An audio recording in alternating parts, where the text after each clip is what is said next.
regime insisted on joining NATO, insisted on joining the European Union, and this created an existential crisis for the Russians. It's as simple as that. The Russians realized that they could not afford, under any circumstances, to have Ukraine join NATO. Now, a lot of people in the United States do not seem to understand this, so let me give you, you who are American, you who are listening to me now, let me give you the point of view of the Russians. Suppose that the Chinese become friendly with Colombia in South America. They become real friendly, and they enter into this joint military alliance. That's pretty weird, right? I mean, China and Colombia, they're separated by the Pacific Ocean. It's a pretty big ocean, right? But they get into this military alliance, and then Venezuela joins too. And then Panama soon enough joins. And then Guatemala joins this Chinese military alliance because they all claim to be equal members of equal status, but you know, the biggest rooster, who is it? China.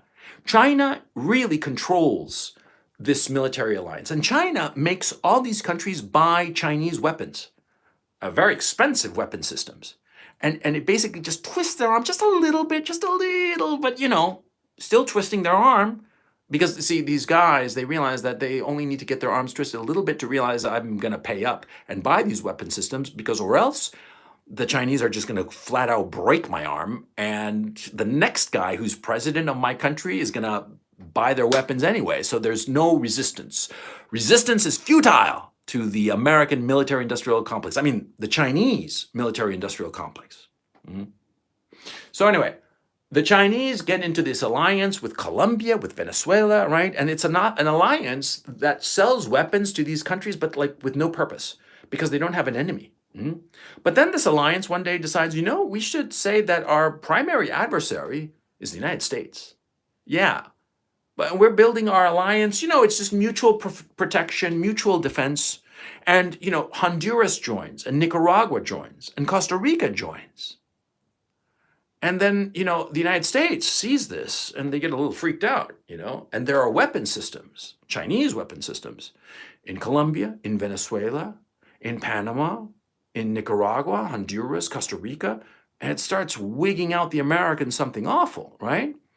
And they say, you know, don't get Mexico to join. Okay, I understand you have your security concerns, but don't get Mexico to join, because then it affects us, because Mexico is our buffer.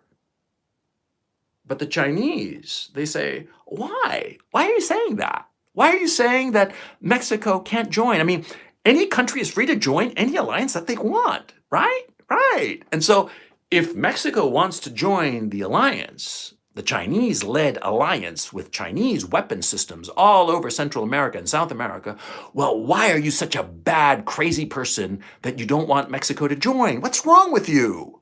Huh? Are you evil? Do you have any intentions on Mexico? Maybe we should get Mexico to join us because you have evil intentions for Mexico. You see?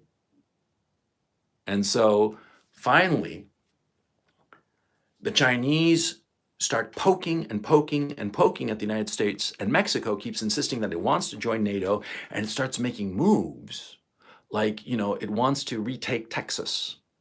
See? Because Texas, it's called Tejas. Tejas means shingles on the roof. Tejas, now known as Texas, used to be Mexican. And the Mexicans say, that land is ours. You should give it back to us. And the United States is like, no, it's ours now. And it starts getting a little wigged out by the whole situation.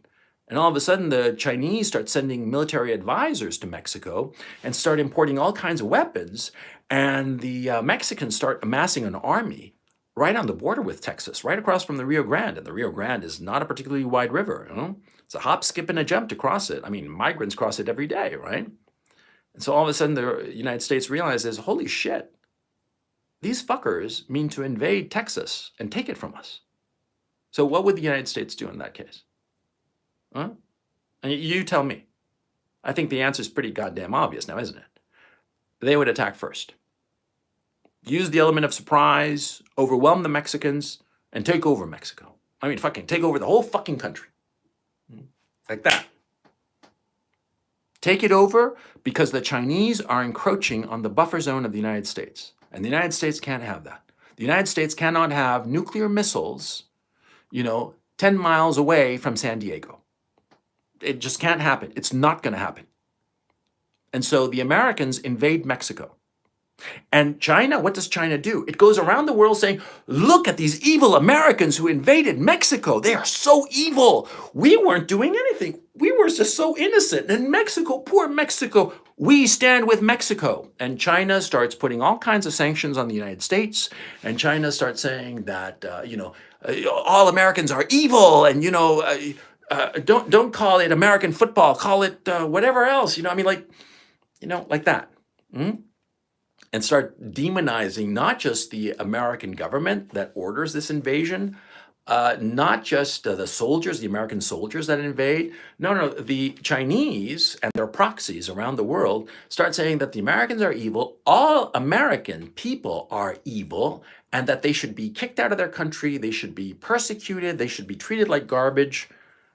What do you think the American reaction would be? Do you think that the American people would just say, okay, well, sorry? No, they'd be like, fuck you. And even if there were people in the United States who opposed the invasion of Mexico, well, after this persecution, after all these Chinese sanctions against America and American people and American businesses, all this hysteria from China against the United States, against American people, well, the American people, even if they disagreed with the policy of invading Mexico, they'd rally around the flag because they'd realize, holy shit, these guys really hate our guts. These guys want us dead. And if Americans started reading and finding out that in China, they have whole think tanks and non-governmental organizations that are working 24/7 to figure out a way how to topple the government of the United States and potentially replace it with a quote unquote friendly regime, regime change in America. If they openly advocated that, if they even openly advocated for the breakup of the United States, do you think that Americans would like that very much? Do you think they'd be like, yay, man, that's really cool? Do you honestly think that, that the United States would be like so happy to think that the Chinese want to just, go into America and break it up into maybe 3 or 4 countries, and they wanted to deindustrialize it so that the Chinese could go into America, deindustrialize America, and take all their natural resources for their own companies, their own factories, their own industries. Do you think Americans would like that? Do you think that they'd be like, oh, that's so wonderful. That's such a wonderful fate. Do you think? Think, motherfucker. Come on. People in the United States would be outraged, justifiably so. So you see what's happening. Do you understand what's happening here? What's happening in Ukraine is a tragedy. War is obviously always a tragedy. Innocent people die. Innocent people die and cities are destroyed, and it's horrible. I'm not denying that, on the contrary. And what is happening to Ukraine is horrible. It's horrible by any measure. And I'm right in the middle of it, so I know what the fuck I'm talking about, motherfucker. It's horrible. But did it just happen just because? I mean, I've given you this metaphor, or this analogy rather, with Mexico encroaching on the United States. And perhaps now you understand the situation. For the Russians, this is existential. They will fight to the last man to conquer Ukraine. Conquer, capture it, whatever you want to call it. They are going to capture the whole country, and they will die to the very last man to conquer it. Because for them, it's existential. Because they will never allow NATO and its weapon systems to be in Ukraine threatening Russia. And from their point of view, it is, do or die now. For America, it's no big deal. It's like Ukraine. It's fuck all, far away, right? But the Americans don't seem to understand this, or their arrogance or hubris, or the other possibility is that they are being manipulated by certain interests that do not have the well-being of the American people in mind. They don't have the best interest of the Ukrainian people in mind even. No. people like Kolomoisky, or people like Victoria Nuland, people like Wendy Sherman, people like Anthony Blinken.